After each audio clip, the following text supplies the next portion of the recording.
بسم اللہ الرحمن الرحیم۔ شروع اللہ کے نام سے جو بڑا مہربان نہایت رحم والا ہے۔ انشاءاللہ العزیز اب حضرت حافظ استاذ محترم شیخ الحدیث شیخ المشائخ حافظ مسعود عالم حفظہ اللہ کا خطاب شروع ہوا چاہتا ہے۔ تشریف لاتے ہیں استاد جی حضرت حافظ مسعود عالم حفظہ اللہ تعالی۔ ان الحمد للہ نحمده ونستعینه ونستغفره ونعوذ باللہ من شرور انفسنا وسیئات اعمالنا من يهده الله فلا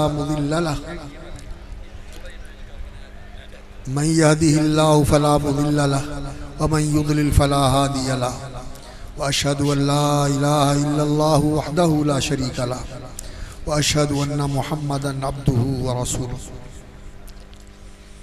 اعوذ باللہ السمیع العلیم من الشیطان الرجیم۔ قال اللہ تبارک و تعالی وَلَقَدْ وَصَّيْنَا الَّذِينَ أُوتُوا الْكِتَابَ مِن قَبْلِكُمْ وَإِيَّاكُمْ أَنِ اتَّقُوا اللَّهَ۔ وقال سبحانہ وتعالی یا ایہا الذین آمنوا اتقوا اللہ حق تقاتہ ولا تموتن الا وانتم مسلمون۔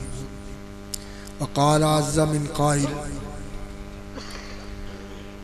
یا ایہا الذین آمنوا اتقوا اللہ وقولوا قولا سدیدا یصلح لکم اعمالکم ویغفر لکم ذنوبکم ومن یطع اللہ ورسولہ فقد فاز فوزا عظیما۔ فضیلت مآب علماء کرام، اساتذہ، دعات، مبلغین اور عزیز القدر وہ طلبہ جنہوں نے قرآن مجید حفظ کیا ہے اور حفظ کر رہے ہیں، اور اسی طرح وہ عزیز طلبہ جو درس نظامی میں شامل ہیں اور اس کی تعلیم حاصل کر رہے ہیں، اور بہت ہی محترم اور مکرم احباب گرامی، حاضرین کرام، اور انتہائی لائق تکریم اور قابل احترام عفت مآب ہماری مائیں، بہنیں، بیٹیاں جو اس اجتماع کے اندر شریک ہیں، آپ لوگ ماشاءاللہ ایک لمبے وقت سے اس اجتماع کے اندر شریک ہیں۔ یہ ایک دینی اجتماع ہے جہاں قرآن مجید پڑھا جا رہا ہے، اس کے بارے میں آپ کو بتایا جا رہا ہے، رسول اکرم صلی اللہ علیہ وسلم کی احادیث سنائی جا رہی ہے، تو خاموشی اختیار کریں۔ قرآن کا ادب ہوتا ہے، علم کی مجلس کا ادب ہوتا ہے، تو انسان کو یہاں مؤدب ہو کے بیٹھنا چاہیے۔ جو عزیز ادھر ادھر باتیں کر رہے ہیں خاموش ہو جائیں، اطمینان کے ساتھ تشریف رکھیں۔ آپ وہ لوگ ہیں جو اس مجلس میں بیٹھے ہوئے ہیں، اور اللہ رب العزت اپنے درباری فرشتوں میں یہاں بیٹھنے والوں کا ذکر کر کے فخر کرتے ہیں کہ دیکھو میرے بندے میرے پیغام کو سننے کے لیے، میرا ذکر سننے کے لیے، میرے دین کی تعلیمات کو جاننے اور سیکھنے کے لیے بیٹھے ہوئے ہیں۔ اور جو فرشتے اللہ رب العزت کے اس دنیا کے اندر، ان کی ذمہ داری یہ ہے کہ وہ ذکر کی، نصیحت کی، دین کی، قرآن اور حدیث کی مجالس کو تلاش کرتے ہیں، اور جہاں کہیں یہ مجلس انہیں ملتی ہے تو وہ دوسرے فرشتوں کو بھی بلا لیتے ہیں، اور پھر وہ اس پوری مجلس کو، وہ حضرات ہوں یا خواتین ہوں، ان کی مجلسوں کو گھیر لیتے ہیں، اور ان کے پرے ایک کے اوپر دوسرا اور دوسرے کے اوپر تیسرا، اس طرح پرے کے اوپر پرے لگتے جاتے ہیں، آسمان کی بلندیوں تک پہنچ جاتے ہیں، اور وہ ان کے لیے دعا کرتے ہیں بیٹھنے والوں کے لیے۔ اور جب اللہ رب العزت کے پاس اس کی رپورٹ پیش کرتے ہیں تو اللہ رب العزت پوچھتے ہیں کہ یہ کیا چاہتے ہیں۔ آپ لوگ بھی اپنے دل میں سوچیں کہ آپ کیا چاہتے ہیں۔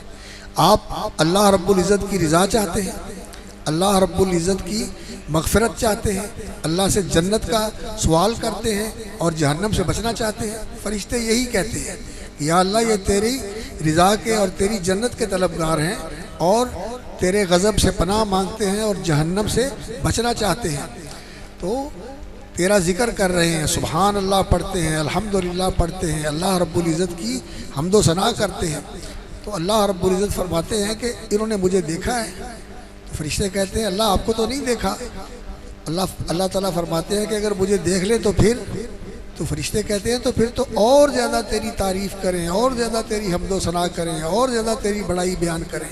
سارے سبحان پڑھ لیں، سارے الحمدللہ پڑھ لیں، سارے اللہ اکبر پڑھ لیں، خواتین بھی پڑھ لیں اللہ اکبر، تو تیرا اور زیادہ ذکر کریں۔ تو اللہ رب العزت پوچھتے ہیں یہ چاہتے کیا ہے؟ یا اللہ تیری جنت کے طلبگار ہیں۔ اللہ رب العزت فرماتے ہیں گواہ رہنا میں نے ان سب کو جنت دے دی۔ اور فرشتے کہتے ہیں یا اللہ جہنم سے پناہ مانگتے ہیں، تیری پناہ میں آنا چاہتے ہیں کہ جہنم سے بچا لے۔ اللہ فرماتے ہیں میں نے انہیں جہنم سے آزاد کر دیا۔ اللہ اکبر۔ اللہ تعالی ہمیں جنت دے دے، جہنم سے بچا لے، اور اللہ رب العزت ہمیں اپنی ایسی محبت نصیب فرما دے کہ ہر وقت ہماری زبان پہ اللہ کا نام ہو، ہمارے دل میں اللہ کا دھیان ہو، اور ہماری زندگی کا ہر لمحہ اللہ کی فرما برداری اور اللہ رب العزت کی شکر گزاری اور اللہ رب العزت کی طرف توجہ اور انابت کے اندر گزرے۔ اللہ تعالی ہمیں یہ سعادت نصیب فرمائے۔ اور پھر جب یہ مجلس اختتام پذیر ہوتی ہے، یہ مجلس مکمل ہو کر اپنے اپنی گھروں کی طرف لوگ روانہ ہوتے ہیں، تو دروازوں کے اوپر کھڑے ہوئے فرشتے ان کو بشارت دیتے ہیں، وہ مرد ہوں یا خواتین ہوں، بشارت دیتے ہیں فرشتے کہ جاؤ اللہ رب العزت نے تمہارے سارے گناہ معاف کر دیے، اللہ رب العزت نے تمہاری برائیاں اور تمہاری کوتاہیاں معاف کر کے ان کو نیکیوں میں بدل دیا۔ تو یہ فضیلتیں اور یہ برکتیں ان مجالس کے اندر حاصل ہوتی ہیں، اس لیے یہاں انسان آئے تو شوق اور محبت کے ساتھ آئے اور طالب بن کے آئے اور پوری طرح متوجہ ہو کر سنیں۔ یہ مجلسیں غفلت کی نہیں ہوتی، یہ مجلسیں ایسی نہیں ہوتی کہ بس انسان آیا اور بس چلا گیا اٹھ کے، نہیں، انسان پوری طرح شوق اور طلب لے کر آئے اور یہاں بیٹھے تو متوجہ ہو کر بیٹھے، بات سنیں اور اس کو دل میں اتارے، اور اللہ رب العزت سے توفیق مانگے کہ یا اللہ جو سنا ہے اس کے اوپر عمل کرنے کی توفیق عطا فرما۔ ابھی بھی خاموشی نہیں ہوئی، خاموش ہو جائیں، اللہ تعالیٰ آپ کو برکت دے۔ میں نے جو آیت آپ کے سامنے پڑھی ہے وہ اللہ رب العزت کی وصیت ہے، وَلَقَدْ وَصَّيْنَا الَّذِينَ أُوتُوا الْكِتَابَ مِن قَبْلِكُمْ وَإِيَّاكُمْ أَنِ اتَّقُوا اللَّهَ۔ اللہ رب العزت نے فرمایا جو تم سے پہلے تھے انہیں بھی ہم نے یہی تلقین کی، یہی وصیت کی، یہی تاکید کی، کیا؟ اتقوا اللہ، وَلَقَدْ وَصَّيْنَا الَّذِينَ أُوتُوا الْكِتَابَ مِن قَبْلِكُمْ وَإِيَّاكُمْ، تم سے پہلوں کو بھی اور تمہیں بھی اللہ تعالیٰ یہ وصیت کر رہے ہیں، کس چیز کی؟ ان اتقوا اللہ، کہ اللہ کا تقوی اختیار کرو۔ اللہ کا تقوی کیا ہے؟ کہ انسان اللہ رب العزت کی بڑائی مانے، اللہ رب العزت کی عظمت کو تسلیم کرے، اور اللہ رب العزت کے بارے میں جو انسان کا یقین اور شعور ہے وہ ایسا ہونا چاہیے، اور حقیقت ہے یہی کہ ہم جہاں کہیں بھی ہوں، ہم جہاں کہیں بھی ہوں، کسی پہاڑ کی غار میں ہوں، زمین کے اندر کسی تہہ خانے میں ہوں، یا ہم گھر میں ہوں، ویرانے میں ہوں، صحرا میں ہوں، جہاں کہیں بھی ہوں، اللہ رب العزت ہمیں دیکھ رہا ہے، اللہ رب العزت ہمیں دیکھ رہا ہے۔ ان اللہ لا یخفی علیہ شیء فی الارض ولا فی السماء، اللہ رب العزت سے کوئی چیز چھپی ہوئی نہیں ہے، ہر چیز اللہ رب العزت کے سامنے ہے۔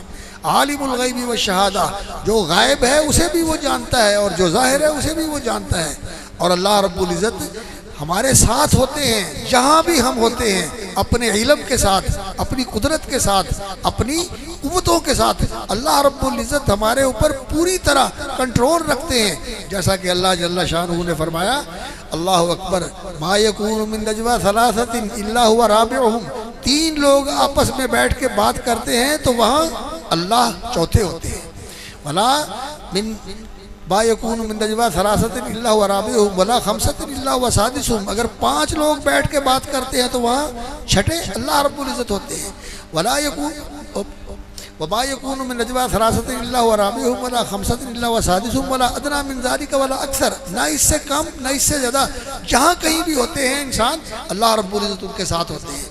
تو یہ شعور انسان کے اندر اس طرح راسخ ہو جائے اور یہ یقین انسان کے اندر اس طرح اتر جائے کہ انسان ہر وقت یہ سمجھے کہ اللہ رب العزت اپنی قدرت کاملہ کے ساتھ، اپنی قوت قاہرہ کے ساتھ، اور اللہ رب العزت اپنے علم محیط کے ساتھ، اور اللہ رب العزت اپنی اس بصیرت کے ساتھ، السمیع البصیر، اللہ رب العزت سنتے ہیں اور دیکھتے ہیں، اللہ رب العزت مجھے دیکھ رہے ہیں، تو پھر انسان اللہ کی نافرمانی نہ کرے، اللہ رب العزت سے ڈرتا رہے، اللہ رب العزت کی فرما برداری کرے، اس کا نام تقوی ہے۔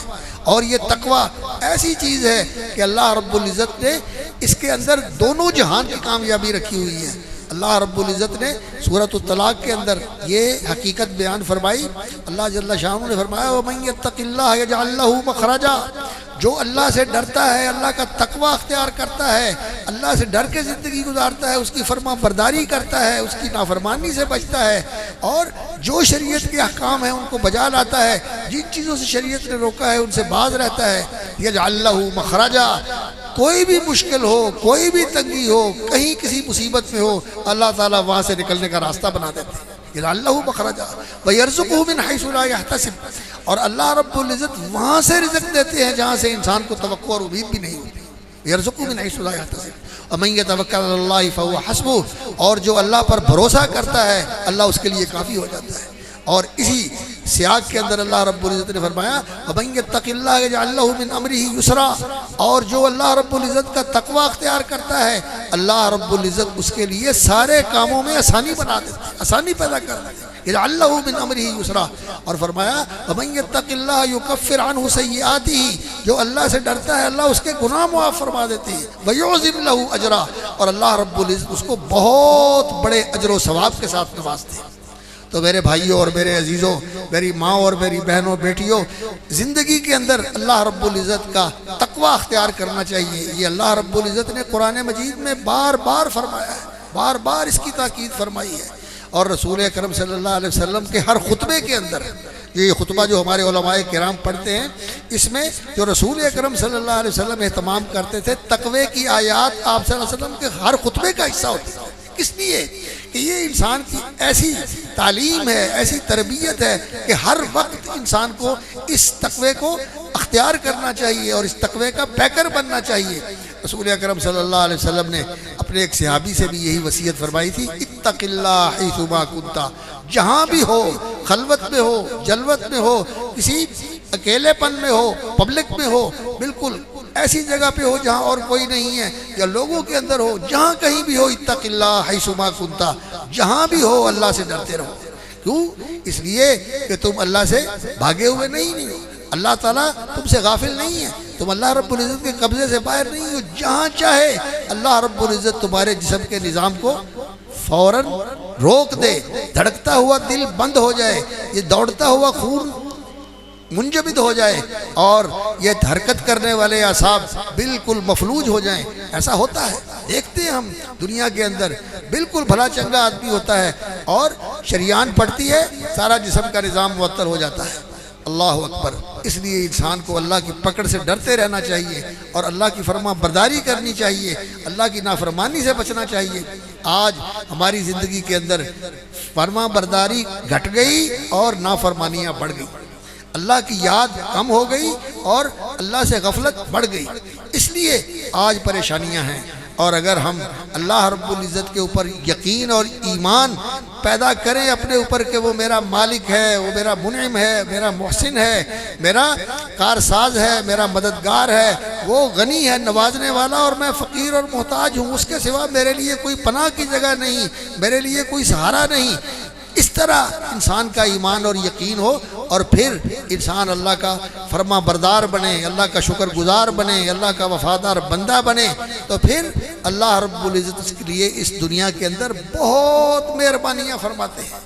اللہ جل شانہ نے فرمایا وَلَوْ أَنَّ أَهْلَ الْقُرَىٰ آمَنُوا وَاتَّقَوْا، اگر دنیا کے اندر رہنے والے، بستیوں کے بسنے والے، شہروں میں رہنے والے، اس زمین کے اوپر زندگی گزارنے والے، وَلَوْ أَنَّ أَهْلَ الْقُرَىٰ آمَنُوا، اللہ پر ایمان لے آئیں، اللہ پر یقین رکھیں، اللہ رب العزت کو مانیں جیسے اللہ نے اپنے آپ کو منوایا ہے، جیسے اللہ نے کہا ہے کہ مجھے مانو، واحد لا شریک مانو، اور اللہ رب العزت نے کہا ہے کہ مجھے اس طرح مانو کہ میں پوری کائنات کا خالق اور فرما روا ہوں، رب الناس لوگوں کا پروردگار ہوں، ملک الناس لوگوں کا بادشاہ ہوں، فتعال اللہ الملک الحق سچا بادشاہ اللہ رب العزت، وہی رزاق ہے اور وہی مددگار ہے اور وہی ہے جو ساری مخلوق کا رزق دینے والا ہے اور وہی مخلوق ہے جو ہر ایک کی حفاظت کرنے والا ہے اور وہی ہے جس کا سہارا اصل سہارا ہے۔ یہ چیزیں انسان کے ایمان کا حصہ ہے۔ اللہ پر انسان کا ایسا ایمان ہونا چاہیے کہ وہ اللہ کو اپنا رب بھی مانتا ہے، اپنا بادشاہ بھی مانتا ہے اور اپنا مطلوب و مقصود اور محبوب و مطلوب بھی اللہ رب العزت کو بناتا ہے کہ میری زندگی کا مقصد یہ ہے کہ میرا اللہ مجھ سے راضی ہو جائے، میرا اللہ مجھ سے خوش ہو جائے، میرا اللہ مجھے نواز دے، میرا اللہ یہ میرا مقصد ہے کہ یا اللہ مجھے تیری رضا مل جائے، تو راضی ہے تو پھر ساری دنیا ناراض ہو مجھے اس کی پرواہ نہیں، اور اگر تو ناراض ہے تو سارے راضی ہو جائیں، میں ناکام ہوں، میں گھاٹے میں ہوں اور میں خسارے میں ہوں۔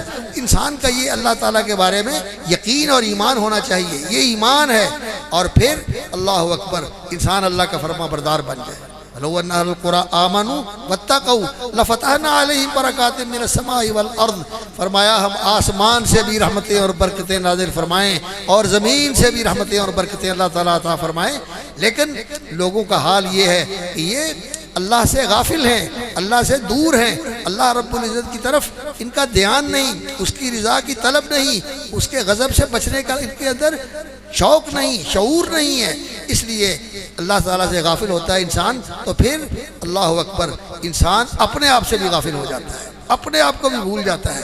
وَلَا تَكُونُوا كَالَّذِينَ نَسُوا اللَّهَ فَأَنسَاهُمْ أَنفُسَهُمْ، ایسے نہ بنو کہ جو اللہ کو بھول گئے تو پھر اللہ نے انہیں اپنا آپ بھی بھلا دیا، انہیں یہ نہیں پتہ ہوتا کہ میں کیا ہوں، میں انسان ہوں، میری ذمہ داری کیا ہے، میرا مقام کیا ہے اور میرے لیے اللہ رب العزت نے کیا تیار کیا ہوا ہے۔ ان ساری چیزوں سے غافل ہو کر چھوٹی چھوٹی چیزوں کے اندر انسان زندگی گزار کے چلا جاتا ہے اور جا کے جب اللہ کے سامنے پیش ہوتا ہے تو خالی ہاتھ ہوتا ہے، خالی ہاتھ ہوتا ہے۔ تو تقوی اختیار کریں، یہ تقوی بہت ہی عظیم چیز ہے۔ اللہ رب العزت نے ساری دنیا کی سعادتیں اسی تقوی کے اندر رکھی ہوئی ہیں، اور یہ ساری جو تقریریں آپ نے سنی ہیں اتباع سنت کی، اخلاص توحید کی، اور اسی طرح مسلک اہل حدیث کو اپنانے کی، مسلک اہل حدیث کا محور اور اس کا مرکز اور اس کا جو بالکل بنیادی نقطہ ہے، نیوکلس ہے اس کا، وہ یہی ہے کہ انسان کا اللہ کے ساتھ تعلق صحیح ہو جائے، اللہ کی معرفت حاصل ہو جائے، اللہ کی بندگی انسان کرنا شروع کر دے اور اللہ رب العزت کے ساتھ ایسی وابستگی انسان کی ہو جائے کہ دل ہر وقت اللہ کی طرف متوجہ رہے، اس کی زبان پہ بھی اللہ کا نام ہو اور اس کے دل میں ہر وقت اللہ کی طرف توجہ اور انابت اور اخبات اور اللہ رب العزت کے سامنے محبت اور سرشاری کی کیفیت انسان کے اندر ہو۔ یہ تعلق انسان کا اللہ کے ساتھ ہونا چاہیے۔ تو یہ چیز اس دین کا مرکز ہے، اس دین کا نیوکلس ہے، اس دین کی بنیاد اور اساس ہے کہ اللہ کے ساتھ انسان جڑا رہے، اور اگر انسان اللہ سے ہٹ گیا، اللہ سے ٹوٹ گیا، اللہ رب العزت سے کٹ گیا تو پھر یہ انسان بے سہارا ہے۔ وَمَن يَعْتَصِم بِاللَّهِ، جو اللہ رب العزت کی ذات کے ساتھ اپنے آپ کو اس طرح جوڑ لے کہ اسے اپنی پناہ گاہ سمجھتا ہے، اسے اپنا سہارا سمجھتا ہے اور اسے اپنا ملجا و ماوا سمجھتا ہے، اس کو صراط مستقیم مل گیا، اور جو اس سے محروم ہے پھر اس کے پاس کوئی سہارا نہیں ہے۔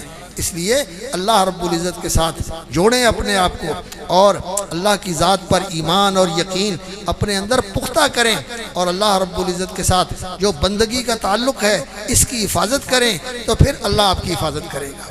اور اللہ کے ساتھ جو انابت کا، خشوع اور تذلل کا جو انسان کا اللہ رب العزت نے رشتہ بنایا ہوا ہے کہ یہ اللہ کے سامنے عاجزی کرے، یہ قیام بھی نماز کے اندر اللہ کے سامنے دست بستہ کھڑا ہونا یہ عجز و نیاز کا اظہار ہے۔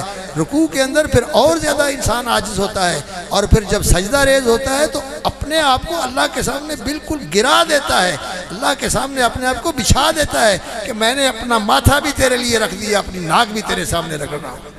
یہ عاجزی، یہ نیاز مندی اللہ کے سامنے، یہ اس کی بڑائی کا حق ہے۔ اسی لیے آپ اللہ اکبر کہہ کے نماز میں داخل ہوتے ہیں، اور پھر جب نماز سے فارغ ہوتے ہیں تو پھر بھی اللہ اکبر کہتے ہیں کہ سلام پھیرنے کے بعد تکبیر۔ حضرت عبداللہ ابن عباس کہتے ہیں کہ ہم نماز کا اختتام اس سے جانتے تھے کہ سارے نمازی نماز کے بعد اللہ اکبر کہتے تھے، تکبیر کے ساتھ ہمیں پتہ چلتا تھا کہ نماز مکمل ہو گئی ہے۔ بچے تھے نا، پیچھے ہوتے تھے، تو شروع میں بھی اللہ اکبر اور آخر میں بھی اللہ اکبر، یعنی یہ نماز اللہ کی بڑائی کو مانتے ہوئے. اور محترم نقوی صاحب اللہ ان کی زندگی میں برکت کرے، آپ کو رفع الیدین کے بارے میں بتا رہے تھے.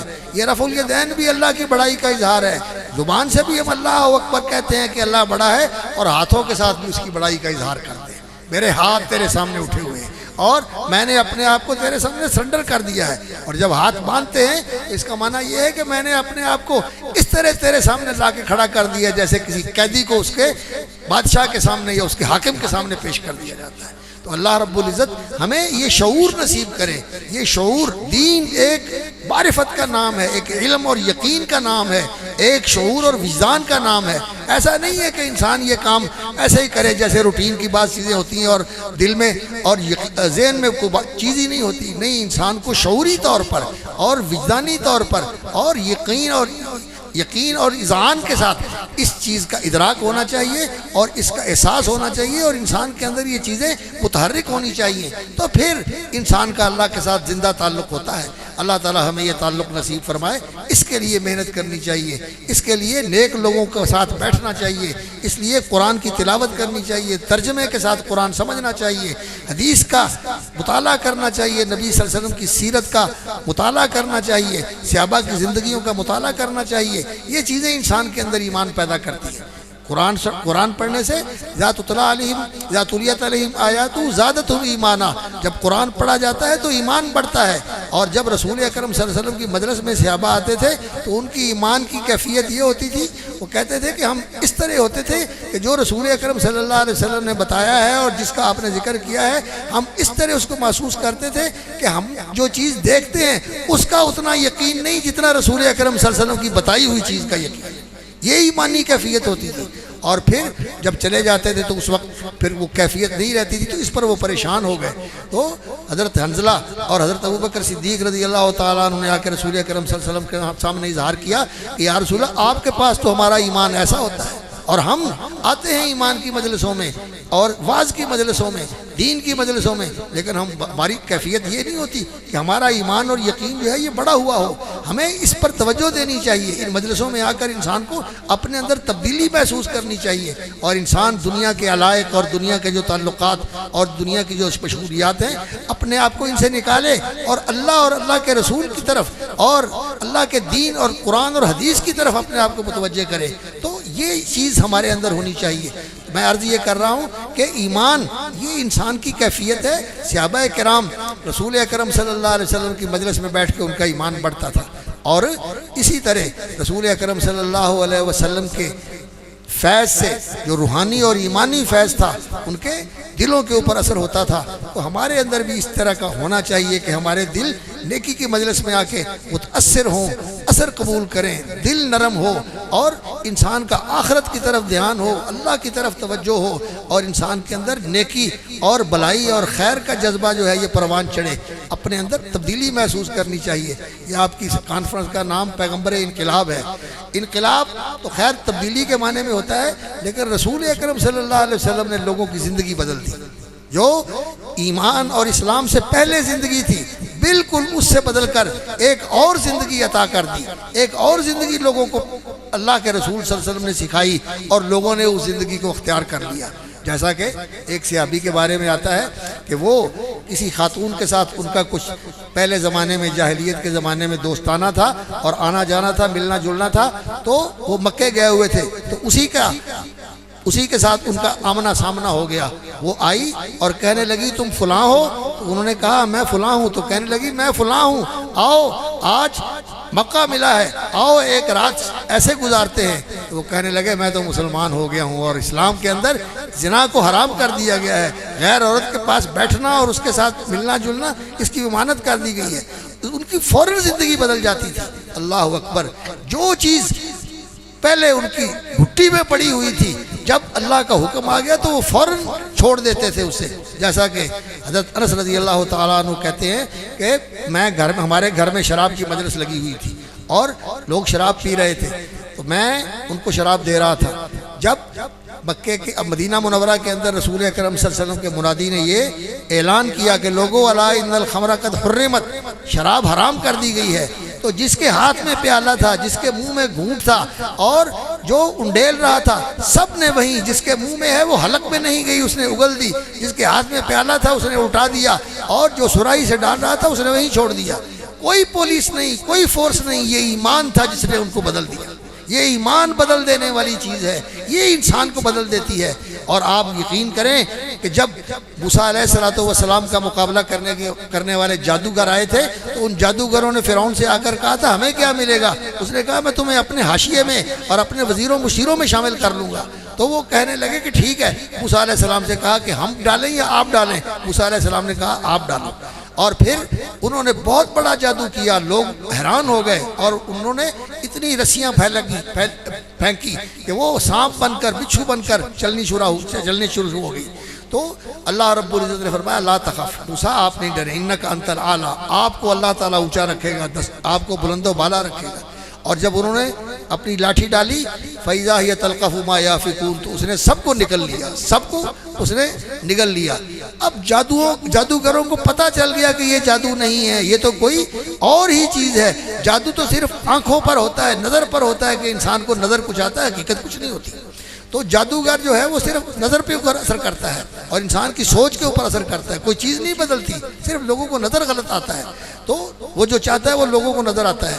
لیکن موسیٰ علیہ السلام نے جو لاٹھی ڈالی تو وہ تو حقیقتاً سانپ بن گئی اور اس نے ان سب کو نگل لیا۔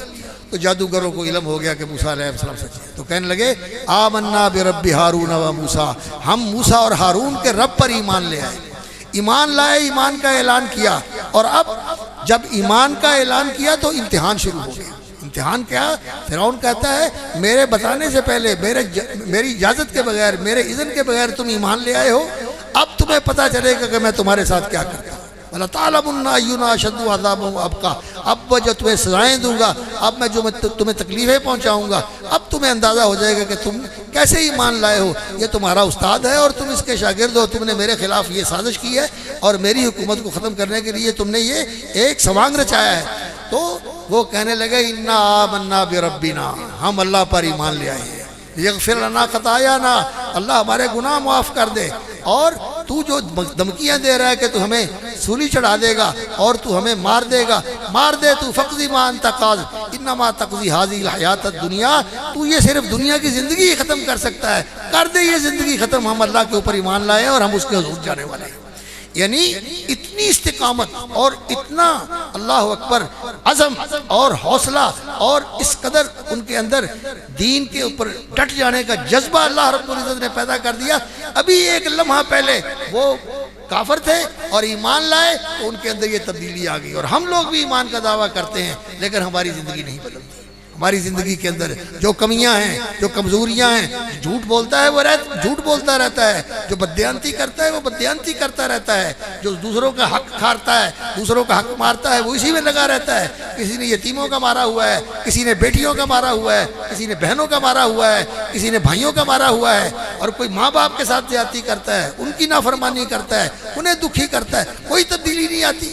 یہ ایمان کی بڑی کمزوری ہے۔ ایمان انسان کی زندگی کو بدل دیتا ہے اور تقوی انسان کی زندگی کو ایسا سیدھا کر دیتا ہے، اللہ اکبر، کہ انسان بالکل اس طرح تیر کی طرح سیدھا ہو جاتا ہے انسان، اور انسان کو پھر ایسے راستے پر لگا دیتا ہے کہ انسان سیدھا اللہ تک پہنچ جاتا ہے، اللہ کے ساتھ جڑ جاتا ہے اور اللہ رب العزت اسے اپنے بندوں میں شامل کر لیتا ہے۔ جیسا کہ اللہ رب العزت نے فرمایا الا ان اولیاء اللہ لا خوف علیہم ولا هم یحزنون، جو اللہ کے دوست ہیں، جو اللہ کے ساتھ محبت کرنے والے ہیں، اللہ کے ساتھ پیار کرنے والے ہیں، لا خوف علیہم ولا هم یحزنون، نہ انہیں کوئی مستقبل کا خوف اور اندیشہ ہے اور نہ ہی ماضی کا کوئی ان کو پچھتاوا اور غم ہے۔ کون ہے وہ؟ الذین آمنوا وکانوا یتقون، جو ایمان والے ہیں اور تقوی شعار ہیں۔ لہم البشریٰ فی الحیات الدنیا و فی الآخرہ، ان کے لیے بشارت ہے، ان کے لیے خوشخبری ہے، ان کے لیے اللہ تعالیٰ کی طرف سے یہ مجدہ ہے۔ کیا؟ لہم البشریٰ فی الحیات الدنیا، کہ تمہاری دنیا کی زندگی بھی اللہ بہتر کر دے گا، اللہ تمہاری زندگی بھی سعادت والی بنا دے گا، فوز و فلاح والی بنا دے گا، وفی الآخرہ، اور آخرت میں بھی اللہ تعالیٰ تمہیں اس تقوی کے ساتھ جنت دے دے گا۔ ان المتقین فی جنات النعیم، ان المتقین فی ظلال وعیون اعدت للمتقین، یہ جنت تیار ہی متقین کے لیے کی گئی ہے، اور یہ متقین جنت کے اندر جائیں گے۔ اللہ رب العزت جنت کے اندر ان متقین کو لے کے جائیں گے، اور جو متقی ہے اللہ رب العزت نے اس کے لیے جنت تیار کی ہوئی ہے۔ تو یہ تقویٰ جو ہے یہ ہماری زندگی کا چلن ہونا چاہیے، یہ ہماری زندگی کا رویہ ہونا چاہیے، اس کے مطابق ہم زندگی گزاریں، اللہ سے ڈرتے ہوئے اور اس سے محبت کرتے ہوئے، اس کے سامنے عاجزی کرتے ہوئے اور اس کا نام لیتے ہوئے، اور دل میں اس کا پیار، اس کی عظمت اور اس کی بڑائی اور اس کی کبریائی، اس کو ہر وقت دل کے اندر اتارتے ہوئے اور اس کو محسوس کرتے ہوئے، اس کا وجدان اور ادراک کرتے ہوئے ہم زندگی گزاریں، تو پھر انشاءاللہ العزیز کامیابیاں ہیں۔ اور اللہ رب العزت ایسے لوگوں کی مدد کرتا ہے۔ اللہ تعالیٰ کہتا ہے ان اللہ لمع المتقین، جو تقوی شعار ہیں اللہ ان کے ساتھ ہوتا ہے۔ آج اگر ہم بے یار و مددگار ہیں اور دنیا کے اندر پستیوں کی طرف جا رہے ہیں، زوال کی طرف جا رہے ہیں، محرومیوں کی طرف جا رہے ہیں، تو اس کی وجہ یہ ہے کہ آج ہماری زندگی میں تقوی نہیں رہا۔ تقوی اختیار کریں، اتقوا اللہ وقولوا قولا سدیدا، اور سچی بات کریں، جھوٹ چھوڑ دیں۔ اللہ تعالیٰ کہتے ہیں اتقوا اللہ وقولوا قولا سدیدا یصلح لکم اعمالکم، اللہ تمہارے سارے کام سنوار دے گا، یصلح لکم اعمالکم ویغفر لکم ذنوبکم، اور تمہارے گناہ بھی اللہ معاف کر دے گا۔ ومن یطع اللہ ورسولہ، جو اللہ اور اس کے رسول کی اطاعت کرے، اس کی فرما برداری میں زندگی گزارے، وہ انشاءاللہ العزیز کامیاب ہے۔ اللہ رب العزت سے ہم دعا کرتے ہیں کہ اللہ رب العزت ہمیں تقوی شعار بنا دے اور اپنا فرما بردار بنا لے، اپنا شکر گزار اور اپنا وفادار بندہ بنا لے۔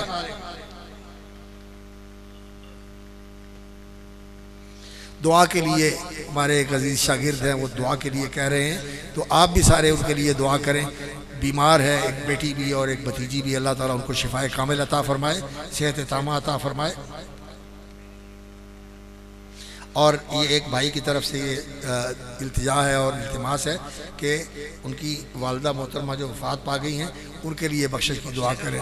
اللہ تعالیٰ جتنے ہمارے عزیز دوست، ماں باپ، ساتھی، رفقا جو آج ہم میں نہیں ہیں، چلے گئے ہیں، اللہم اغفر لنا ولوالدینا وللمؤمنین والمؤمنات والمسلمین والمسلمات الاحیاء منہم والاموات۔ اے اللہ جن کے ہاں نرینہ اولاد نہیں ہے، اللہ ان کو نیک اولاد نرینہ عطا فرما، اور جو بے اولاد ہیں ہمارے قاری صاحب بھی، اللہ تعالیٰ عمر صاحب، اللہ تعالیٰ ان کو بھی نیک اولاد دے۔ اور بھی کئی دوستوں نے یہاں کہا ہے جو جن کے پاس اولاد کی نعمت نہیں، شرافت بھائی اور دوسرے جتنے بھی دوست ہیں جو نرینہ اولاد کے طلبگار ہیں، اللہ تعالیٰ ان کو نرینہ اولاد عطا فرمائے۔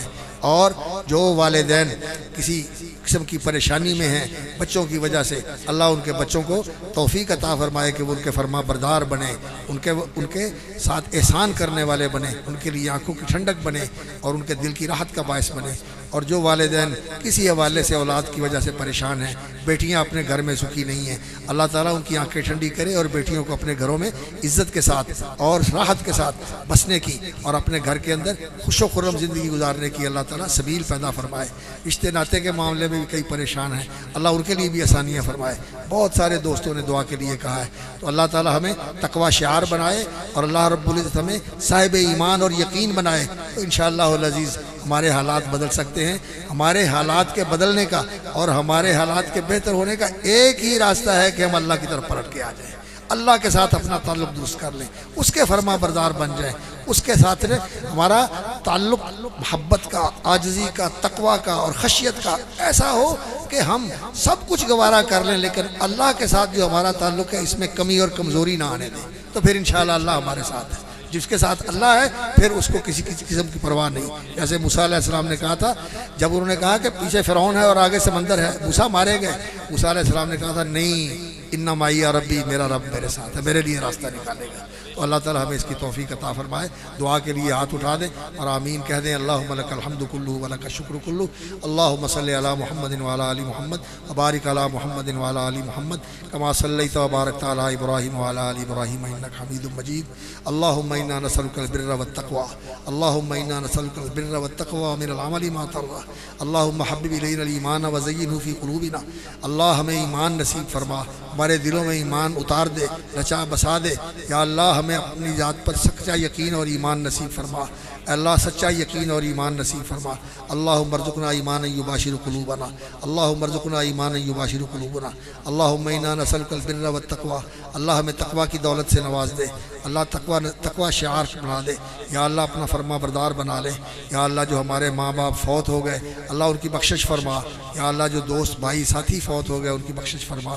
اللہم اغفر لنا ولوالدینا وللمؤمنین والمؤمنات والمسلمین والمسلمات الاحیاء منہم والاموات۔ اے اللہ ہمارے جو بھائی تیرے گھر میں بیٹھے ہوئے ہیں، تیرے ہماری بہنیں اور بیٹیاں تیرے گھر میں بیٹھی ہوئی ہیں، تیری باتیں سن رہی ہیں، اس اجتماع کے اندر شریک ہیں، یا اللہ جس کی جو پریشانی ہے اس کو دور کر دے، یا اللہ جس کے کاروبار میں مشکلیں پریشانیاں ہیں ان کو دور کر دے، یا اللہ ان کے لیے آسانیاں کر دے، رزق حلال آسانی والا فراوانی والا اور وسعت والا عطا فرما، اور یا اللہ جو مقروض ہیں اللہ ان کے قرضے اتار دے، قرضے کے بوجھ سے انہیں آزاد کر دے، یا اللہ جن کے گھروں میں بے اتفاقی ہے الفت و محبت اور اتفاق اور یگانگت نصیب فرما، الف بین قلوبنا واصلح ذات بیننا۔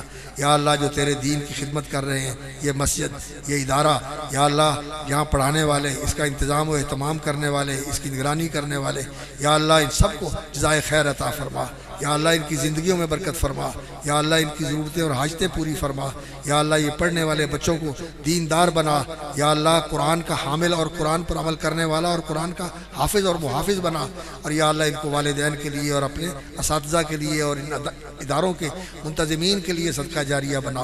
یا اللہ یہ جو تیرے دین کی اشاعت کے لیے، اس کی تقویت اور اس کے ابلاغ اور اس کی ترویج کے لیے اہتمام کرتے ہیں، جمع کرتے ہیں لوگوں کو، ان کا اکرام بھی کرتے ہیں اور ان کو تیرا قرآن اور پیغام بھی سناتے ہیں، یا اللہ ان کو جزائے خیر عطا فرما۔ جو اہتمام کرنے والے، انتظام کرنے والے ہیں اور جو ان کے ساتھ تعاون کرنے والے اور ان کا دست و بازو بننے والے ہیں، یا اللہ ان کی زندگیوں میں برکت فرما، اموال میں برکت فرما، اعمال میں برکت فرما، یا اللہ اور زیادہ توفیق کے ساتھ نواز، یا اللہ جو تیرے علم میں خیر ہمارے لیے بہتر ہے یا اللہ اس سے مالا مال فرما دے، جو شر آپ کے علم میں ہمارے لیے نقصان دہ ہو سکتا ہے اسے ہمیں محفوظ فرما دے، یا اللہ پیارے نبی صلی اللہ علیہ وسلم نے جو خیر اور برکات مانگی، یا اللہ ہم بھی وہ مانگتے ہیں اور ہمیں بھی ان سے مالا مال فرما دے، اور جس شر سے انہوں نے پناہ مانگی ہم بھی اس سے پناہ مانگتے ہیں، یا اللہ تیری پناہ میں آتے ہیں، اپنی پناہ میں لے کر اس سے ہمیں بچا لے، یا اللہ ہم سب کو دین کے راستے کے اوپر استقامت نصیب فرما، اسلام کے اوپر زندہ رکھ، ایمان کی بہترین حالت میں حسن خاتمہ نصیب فرمانا، یا اللہ رسول اکرم صلی اللہ علیہ وسلم کی شفاعت اور آپ کی قیادت میں جنت کے اندر آپ صلی اللہ علیہ وسلم کی رفاقت، اور یا اللہ اپنا دیدار نصیب کرنا، یا اللہ اپنی رضا و رحمت کے ساتھ نواز، یا اللہ ہمارے سارے کاموں کے اندر ہماری مدد فرما، یا اللہ جو ہماری مشکلیں ہیں وہ آسان فرما دے، جو پریشانیاں ہیں وہ دور فرما دے، یا اللہ جو مانگ سکے وہ بھی دے دے، جو نہیں مانگ سکے تیرے علم میں بہتر ہے وہ بھی عطا فرما دے۔ ربنا آتنا فی الدنیا حسنہ وفی الآخرۃ حسنہ وقنا عذاب النار۔ یا اللہ جو رسول اللہ صلی اللہ علیہ وسلم نے فرمایا ہے کہ جب یہاں سے اجتماع سے اٹھ کر جاتے ہیں تو فرشتے ان کو بشارت دیتے ہیں کہ تمہارے گناہ بخش دیے گئے، یا اللہ ہمارے گناہ بخش دینا، یا اللہ ہمارے گناہوں کو نیکیوں میں بدل دینا، یا اللہ ہمارا یہاں بیٹھنا اپنی رضا اور رحمت کا ذریعہ بنا دے، جس طرح تیرے گھر میں بیٹھے ہیں یا اللہ اسی طرح ہمیں جنت الفردوس میں اکٹھا فرما دینا۔ ربنا تقبل منا انک انت السمیع العلیم وتب علینا انک انت التواب الرحیم، وصلی اللہ تعالی علی عبدہ ورسولہ محمد وعلی آلہ۔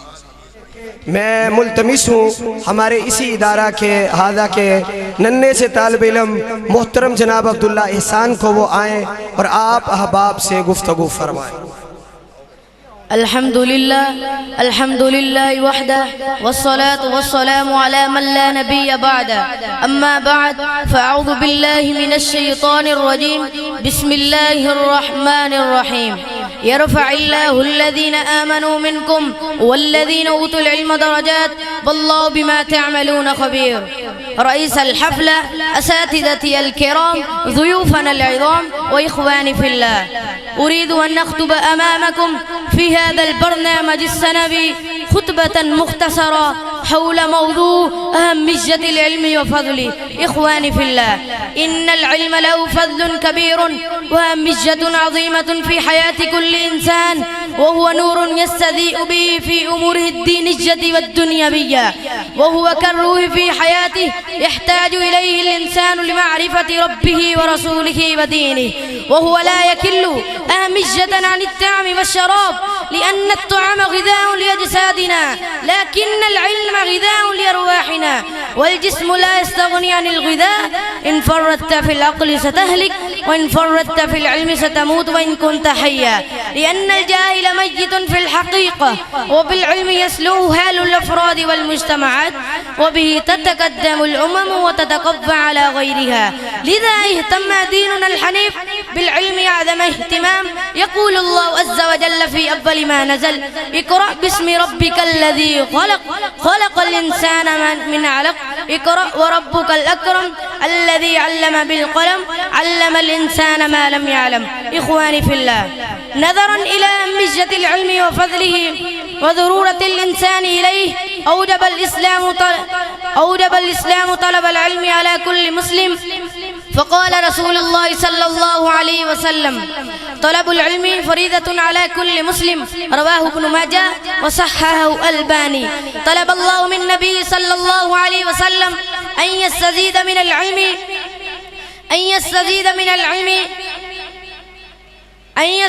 من العلم جعل النبي صلى الله عليه وسلم فقال تعالى: وقل رب زدني علما. وكذا جعلت الخيرية في الأمة لمن تفقه في الدين. قال النبي صلى الله عليه وسلم: من يرد الله به خيرا يفقهه في الدين. ودعا النبي صلى الله عليه وسلم لابن عباس رضي الله تعالى عنه بقوله: اللهم فقهه في الدين. رواه البخاري.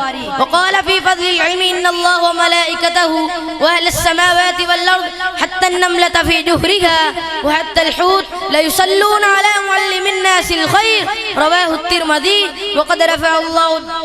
وقد رفع الله درجة أهل العلم، فقال: يرفع الله الذين آمنوا منكم والذين أوتوا العلم درجات، والله بما تعملون خبير. إخواني في الله، لا يستوي العالم والجاهل أبدا، لا يستوي الذين يعلمون والذين لا يعلمون. العلم قبل كل شيء، العلم قبل كل شيء. لأهمية العلم جعل النبي صلى الله عليه وسلم لمن لا يستطيع فداء نفسه من أسرى بدر أن يعلم أولاد المسلمين الكتابة. جاء في مسند الإمام أحمد عن ابن عباس رضي الله تعالى عنه وحسنه شعيب الأرناؤوط: يا أيها المستمعون الكرام، لماذا أغلب شبابنا بعيدون عن الدين؟ لماذا انتشرت الضلالات والبدعات والمعاصي والسيئات في المجتمعات الإسلامية؟ لماذا ولماذا ولماذا؟ أسئلة لا تنتهي، سببه قلة العلم وكثرة الجهل. فإن العلم يقرب إلى ربي ويباعده عن المعاصي ويزيد شرفا وفضلا. وفي الختام أدعو الله عز وجل أن يوفقنا جميعا لطلب العلم وفهم وفضله وهمجته. آمين. السلام عليكم ورحمة الله وبركاته.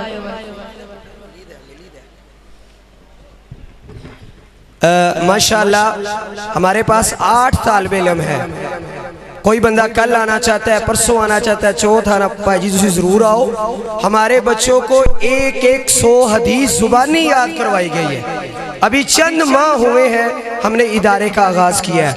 شیخ ابو بکر، مفتی ابو بکر المحسن صاحب ماشاءاللہ محنت کر رہے ہیں، انتظامیہ ساتھ دے رہی ہے.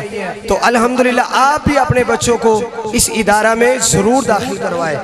میں ہماری مسجد کے خطیب مولانا ارسلان نصیر حفظہ اللہ، میں ان سے بھی ملتمس ہوں. اسی طرح ساہیوال سے تشریف لائے ہوئے قاری محمد حسین ثاقب صاحب، وہ بھی آگے تشریف لے آئیں. محترم جناب عبداللہ بھائی، محمد جوید صاحب، قاری عبد الرحیم صاحب اور جناب صابر صاحب، حاجی مشتاق صاحب، کوئی اگر موجود ہیں تو یہ بھی اسٹیج پہ آئیں. بچوں کو جنہوں نے حفظ کیا ہے ان کو انشاءاللہ اسناد دی جائے گی. اتنی دیر میں کھانا تقسیم ہو جائے گا اور اس کے بعد انشاءاللہ شیلڈیں دی جائیں گی. انشاءاللہ اس کے بعد پھر آپ احباب تشریف رکھیں اور خواتین پریشان نہ ہوں. انشاءاللہ اس کے بعد خواتین کے پاس پہنچے گا. حاجی صاحب تسی ویکھ رہے ہو پر آ نہیں رہے، میں تانوں ویکھ رہا. آجو آئی صاحب آجو. حاجی مشتاق صاحب، شرافت صاحب موجود نے تے آ جاؤ. ہمارے پیارے بھائی حافظ رمضان سلیم صاحب وہ بھی تشریف لائے ہیں اور دیگر احباب جو تشریف لائے ہیں، معاونین بالخصوص میرے رفیق سفر محترم جناب انجینئر عبدالماجد صاحب، ہمارے دادا جان محترم ابو بکر بھٹی صاحب، اور اسی طرح ہمارے بزرگ حاجی ارشد انجم صاحب، اور ماشاءاللہ سعودی عرب سے کانفرنس کے لیے اسپیشل کوئی 2.5 لاکھ خرچ کر کے میں تو کیا منو بھیج دیو میں کانفرنس سے لالا، پر وہ آپ ہی آگے نے محترم جناب نجم الفاروق صاحب، اسی طرح میڈیا والے بھائی محمد علی صاحب، سایہ حرم والے ظفر صاحب، حاجی ظفر صاحب، سارے اللہ تعالیٰ سب کو خوش رکھے، آباد رکھے۔ ہمارے ادارہ کے پہلے طالب علم محمد اذان بن خالد محمود، وہ آئیں اور آ کر اپنی سند وصول کریں۔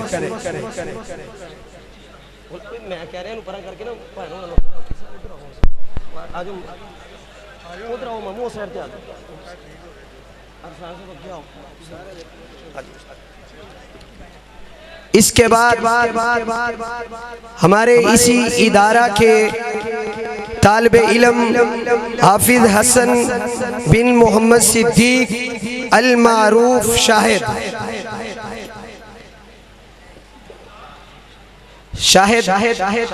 انشاءاللہ، ہمارے اسی ادارہ کے اگلے طالب علم ارحم جمیل محمد جمیل،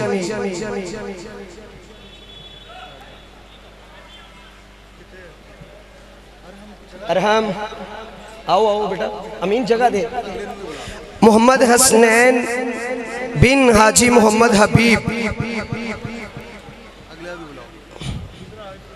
محمد سعد بن نسیم اعجاز، یہ بھی آئے اور آکے اپنی سند وصول کرے۔ فضیلت الشیخ حافظ مسعود عالم حفظہ اللہ سے جن بچوں کی اسناد ہے وہ آگے تشریف لے آئیں۔ محترم جناب احمد آصف بن محمد آصف، جی عبداللہ بن احسان الہی، جس نے عربی میں تقریر کی ہے، حفظ بھی ماشاءاللہ اسی بچے نے اسی ادارے سے کی ہے۔ اگر کسی کو تراویحوں کے لیے کوئی بچے چاہیے ہو تو انشاءاللہ رابطہ کرنا۔ نعمان خان والمحمد خان بھائی، ماجی صاحب تسی لوگ کے بیٹھے ہو، توڑے تھی میں 20,000 لایا میں، یا دے دیو تو یہاں آئیو۔ احمد علی بن محمد عارف، احمد علی شاباش، اس بچے کے والد محترم وفات پا چکے ہیں، فوت ہوئے ہیں، دعا فرمائے اللہ اس بچے کو ان کے لیے صدقہ جاریہ بنائے۔ محمد احسن حبیب بن محمد حبیب، ماشاءاللہ محمد سفیان بن سید ثناء اللہ شاہ صاحب، ماشاءاللہ ماشاءاللہ ماشاءاللہ تبارک تشہد الجامعۃ بأن الطالب۔ محمد بلال بن محمد کاشف، ماشاءاللہ۔ ابراہیم میں بھی نہیں کہا لے آؤ یار شیلڈ لے آؤ، ادھر پڑھا دو، شیخ پڑھا دو، ماشاءاللہ۔ میں انجینئر عبدالعوے روٹی مل جائے گی واتو ہے، تو اسے اینج لڑ دے پہ بیٹھو بیٹھو۔ محترم جناب پیکر اخلاص محب العلماء انجینئر عبدالماجد پاک کرب انسامیہ کانفرنس، انجینئر صاحب آئیں اور اپنی شیلڈ بس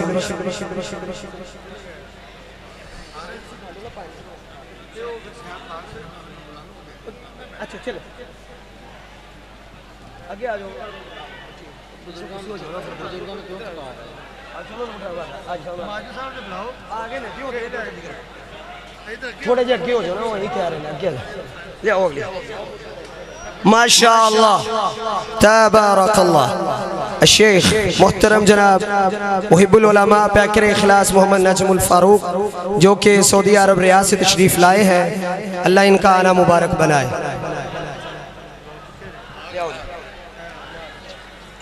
قرمان کو ہے انہوں سیڈ تے کرو ہے نہیں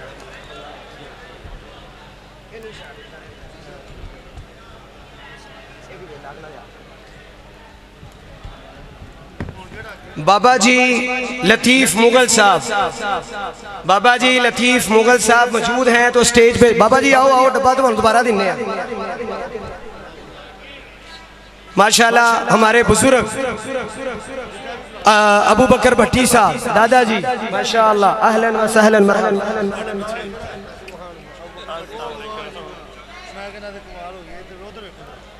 چودھری بشارت علی صاحب سی ای او اتفاق پاک رب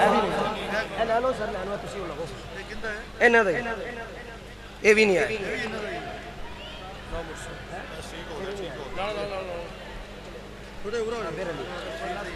حاجی صابر علی صاحب حاضن مسجد ہادہ ماشاءاللہ کیمرہ غلام نبی کے ساتھ.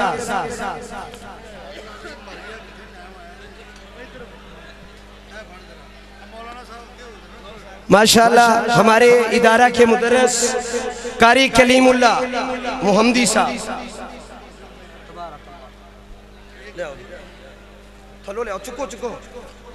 ہماری مسجد کے گارڈ محمد امین خان بن عبد المجید بابا جی اتنے آؤ.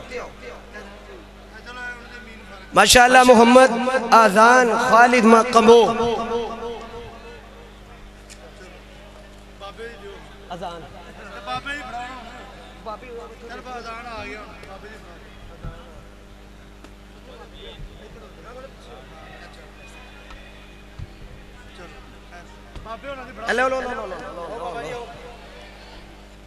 ہمارے ادارہ میں ماشاءاللہ جو مدرس ہیں وہ سابقہ مترجم ہے مدینہ یونیورسٹی میں ماشاءاللہ وہ شعبہ کتب کی کلاس لے رہے ہیں. میری مراد مفتی الشیخ مفتی ابو بکر المسلم. ہماری مسجد کے خطیب ماشاءاللہ جانی پانی شخصیت وقاص مغل میں ترہ قرضہ دینے گیا مولانا حافظ ارسلان نصیر حفظہ اللہ شرافت بھائی تو انہوں لاکھ روپیہ پانا نا جو میں کانفرنس ہو بعد تو تسی آپ پہ بھی رکھے آئے گئے ماشاءاللہ نہیں اینڈ دے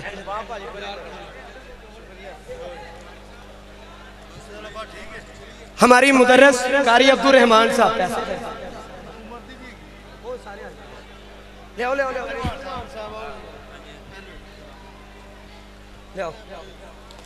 ہماری ادارے کے تیسرے استاد قاری فہد جوید قصوری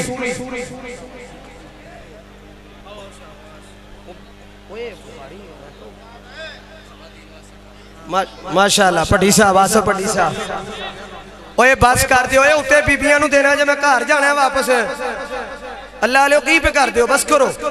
محمد زین العابدین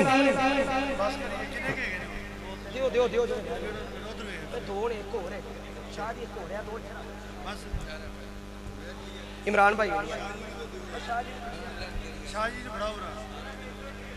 ماشاءاللہ واحد بندہ ہے جنہوں 2 شیلڈاں مل رہی ہیں اللہ جانے نے کوئی انتظامیہ نہ سیٹ کی. فہیم شاہ بخاری صاحب ماشاءاللہ 2 شیلڈاں 5,000 دی. اچھا چلو چاہیے 2 توڑی